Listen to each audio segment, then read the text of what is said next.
जी अस्सलाम वालेकुम व्यूअर्स, क्या हाल है? ठीक ठाक हैं? उम्मीद करता हूँ कि आप सब खैरियत से होंगे। भाई मैं भी अल्हम्दुलिल्लाह बिल्कुल ठीक ठाक हूँ। तो जनाब, बहुत से फ्रेंड्स जो थे वो मुझसे ये पूछते थे कि भाई पाकिस्तान से स्टडी वीज़ा या बिज़नेस वीज़ा यूरोप का मिल सकता है या नहीं मिल सकता, अगर मिलता है तो उसका क्या तरीकाकार है। तो भाई आज मैं आप दोस्तों के लिए जो है वो मैंने बंदोबस्त किया है। मेरे दोस्त हैं तो वो इस तरह आए हैं, तो अभी उनसे डिटेल पूछते हैं कि भाई आप किस तरह जो है वो पाकिस्तान से यहाँ तक पहुँचे हैं। जो जी दानिश भाई, अस्सलाम वालेकुम, क्या हाल है? ठीक ठाक हैं? जी अस्सलाम वालेकुम। क्या हाल है? ठीक ठाक हैं। जी अल्हम्दुलिल्लाह ठीक ठाक जनाब। आप सुनाएं, कैसे मिजाज हैं? अल्हम्दुलिल्लाह फिट फार शुक्र अल्लाह का। जी दानिश भाई, किधर घूम फिर रहे हैं आप? घूम फिर ने यूरोप देखने आए हैं, शौक था बस आ गए हैं। अच्छा। हाँ जी। तो दानिश भाई, आपको जो है ना वो बैठे बैठे पाकिस्तान से किस तरह अचानक जो ख्याल आया कि यार यूरोप देखना चाहिए? यूरोप देखना चाहिए, बहुत अच्छा कंट्री है। तो आपको इधर आना चाहिए, लेकिन इसके लिए थोड़ी सी रिक्वायरमेंट्स है वो पूरी करनी है। हाँ तो दानिश भाई देखें, आप जो पाकिस्तान से बाई एयर इधर आ गए हैं, तो हम तो यार डैंकी लगा के इतने मुश्किल जो है ना वो मराहल तय किए हैं, रास्ते में मौत भी देखी है और मतलब लोगों को मरे हुए भी देखा है, खुद पानी से भी जो है ना वो हम जो ना वो हमें पीने के लिए नहीं मिल रहा था। आप बाई एयर आ गए हैं, वो कैसे? आपका किस कंट्री से होके आए उन्हें हैं? कोई शक नहीं ऐसी है, लेकिन इसी वजह से मैंने वो टंकी वाला नहीं इस तरीका इस्तेमाल किया।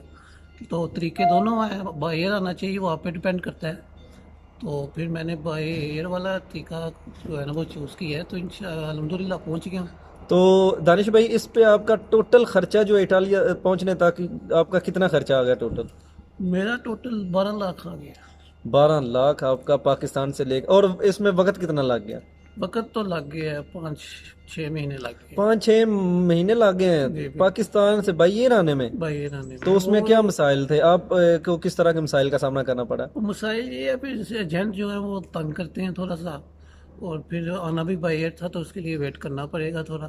और वो वेट इधर दुबई किया, थोड़ा 4 महीने वेट किया उधर। अच्छा, मतलब उसने पाकिस्तान से आपको पहले आपने अपने जो बंदे को कहाँ से ढूंढा और आपसे बात किस तरह आपने उससे की? बस ऐसे ही सर्चिंग की, वो एक दो से भाई आए थे, उनसे पूछा है, उन्होंने कांटेक्ट दिया है, उन्होंने मुलाकात की है। जी। तो उधर से बंदा मिला है, तो फिर जो उधर से वीज़ा पहले दुबई का मिला है, फिर दुबई आके 4 महीने रुका हूँ, फिर आगे से उधर से लथविया पहुँचा हूँ मैं। अच्छा, आप लेटविया का वीज़ा लेके आए हैं जी पाकिस्तान बिल्कुल। से? तो ये किसका, बिजनेस का या स्टडी का वीज़ा था? बिजनेस वीज़ा था। ये बिजनेस वीजा था, जी बिल्कुल बिल्कुल। से। तो इसमें आपने पैसे जो है वो देने का क्या मरहला था आपका? पैसे अभी पहुँच के दिए सारे। मतलब आपने सारे पैसे कहाँ पे, ये लटविया पहुंच के दिए हैं? लथविया पहुँच के दिए। बिल्कुल सही हो गया। तो आपको कोई मतलब कि वो आप बता रहे थे कि तुर्की भी मैं गया हूँ पहले और वहाँ पे भी उसने मेरे साथ वो दो हाथ करने की कोशिश की है? हाँ बिल्कुल, वो बात हुई थी बाहर जाने की, तो वो मुझे यूरोप बाहर जाने की, वो मुझे तुर्की बाहर ले गया था, तो कहता था अभी इधर से डंकी लगा के जाना है, इस तरह ही जाते हैं यूरोप। मैं कहा नहीं, मुझे वापस ले जाओ, मैं डंकी नहीं लगाऊंगा। तो फिर इस तरह का सीन हुआ है, तो फिर उसने बोला इसको वापस ले गया, तो वो भी मुश्किल है। फिर उधर मैं 2 हफ्ते रहा तुर्की। उधर से फिर मैं दुबई का वीज़ा निकाला, दुबई गया, फिर दुबई से आगे इधर आया हूँ। सही हो गया। तो दानिश भाई, ये जब आपको उसने कहा कि तुर्की से आप वापस चले जाएं, हाँ हाँ। तो फिर आपके जहन में क्या आया कि यार आपने तो तब पैसे भी नहीं ना दिए होंगे? नहीं तो जी। आप तो कहा होगा कि यार मैं फ्री में तुर्की का एंजॉय करके वापस जा रहा हूँ। लेकिन वो देखे ना, हम अपनी तरफ से ठीक थे। मैंने उसे जो बात हुई थी वो करनी चाहिए थी, मैंने नहीं, मेरी नहीं थी विश मैं वापस जाऊं। मैंने बोला था मुझे यूरोप लेके जाओ, लेकिन इस तरह नहीं बाहर जाए। फिर इस तरह वापस जाने का तो कोई प्लान नहीं तो था। वहां से फिर उसने आपको वो दुबई में ले गया? हाँ जी। तो दुबई में क्या आपसे कोई काम वगैरह करवाता रहा या आप घर में फारिग नहीं, बैठे रहे? फारिग बैठे थे, वो आप पे डिपेंड करता है अगर आपने करना है या नहीं, लेकिन नहीं किया काम। मतलब आप वहाँ पे दुबई में घूम फिर भी सकते थे? Core complete. बिल्कुल सही हो गया। तो खाना पीना रैश खर्चा वगैरह सब एजेंट का ही था? नहीं, वो अपना था सब। अच्छा, मतलब जो उधर आप रह रहे थे, घर का किराया दे रहे थे, वो सब हाँ अपना था? हाँ, वो जो फिर थोड़ा बहुत बंदा उधर बाहर काम करके अपना खर्चा निकाल तो लेता है। आपने निकाला है खर्चा वहाँ पे हाँ काम निकाला करके? है। बिल्कुल सही हो गया। तो मतलब कि आप जो है वहाँ से बाई एयर जो है वो पहले आप तुर्की गए थे हम्म। पाकिस्तान से।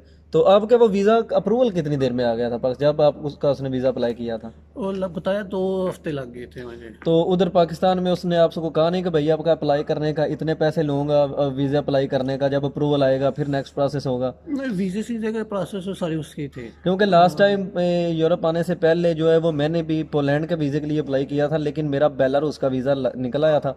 तो मैंने वो रिफ्यूज़ कर लिया था, मैंने उधर नहीं गया था। तो वो मुझे जो है ना वो फैसलाबाद से भाई थे, उन्होंने मुझे बताया था कि अब सब आपका अप्रूवल, और मेरे साथ एक फरासत भाई है मेरे, तो उनका भी, हम दोनों का जो है ना वो बेलारूस का वीज़ा आ गया था। तो मुझे उसने कॉपी भी सेंड की थी।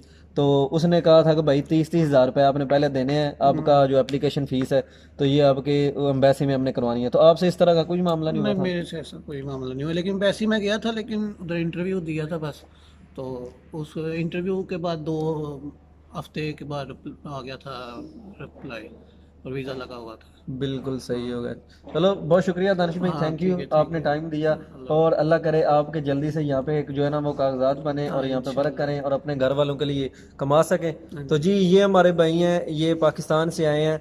तो ये इन्होंने पहले लटविया का वीज़ा लिया है, और वीज़ा लटविया का था, लेकिन ये तुर्की गए हैं। तुर्की से फिर इन्होंने स्टे किया 4 हफ्ते, उसके बाद 4 महीने इन्होंने स्टे किया दुबई में। दुबई से फिर ये अपने बॉस के साथ वो लटविया में आए हैं। वहाँ पे इनका बिज़नेस का वीज़ा था, कोई कारोबार इन्होंने करना था 15 दिन के लिए। तो वहाँ से जनाब इन्होंने जो है ना वो इटली आ गए हैं। तो अभी ये इधर रह रहे हैं, मेरे साथ कैंप में हैं। तो इंशाल्लाह उम्मीद है कि आगे इनका फ्यूचर अल्लाह करे हमारा भी बेहतर हो, इनका भी हो, इंशाल्लाह। इनको जल्दी पेपर मिले। तो आप व्यूज़ को कुछ नसीहत करना चाहेंगे दोस्तों को? तो नसीहत ये करेंगे कि एजेंट जो है ना वो बहुत किस्म के मिलते हैं आपको, जैसे भाई बता रहे हैं कि बेलारूस का निकला, मेरा भी इतना ही। लेकिन ये है कि फिर वो आप पे डिपेंड करता है कि आपने किस तरह स्टेप लेना है और क्या स्टेप लेना है, सब कुछ सोच के अपनी जान पे खेल के। तो अगर जान पे खेलना भी है तो बड़े सोच समझ के, क्योंकि बहुत हालात ख़राब है। तो अच्छा दानिश भाई, सॉरी मुझे याद आ गया कि वो बंदा कह रहा था कि ठीक है अगर तुर्की से वापस जाना है तो जो इतना खर्चा मुझे दे दो जो खर्चा आया तुर्की तक। बिल्कुल।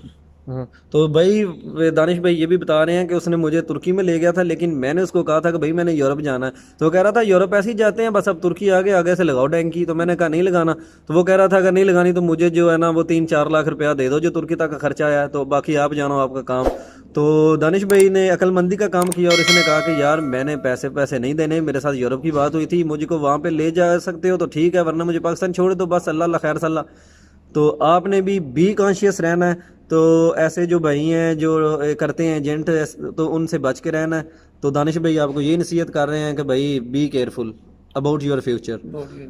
तो इंशाल्लाह मिलते हैं नेक्स्ट वीडियो में। वो मेरे दोस्त हैं तो वो हंगरी का स्टडी वीज़ा लेके आए थे, अब मैं उनसे जो है वो बात करता हूँ। तो इंशाल्लाह लाइव लेंगे। जो आपसे वो रब्ता दोबारा करते हैं। तब तक के लिए हमें दें इजाज़त। अल्लाह ओके, हाफिज़। अल्लाह हाफिज़।